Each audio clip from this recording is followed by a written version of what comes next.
Good morning everyone. আর শুভ সকাল সবাইকে।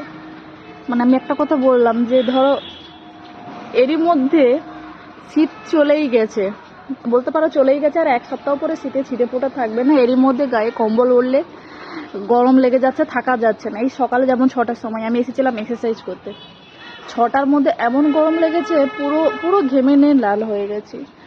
ভাবুন, এই যদি এখনকার অবস্থা হয়, ফেব্রুয়ারি শুরুই হয়নি, মার্চ এপ্রিল জুন জুলাই এতগুলো মাস কি করব আমি জানি না। কার কি ভালো লাগে, আমার তো শীতকালটাই ভালো লাগে। খেয়ে আরাম, নেই আরাম, শুয়ে আরাম।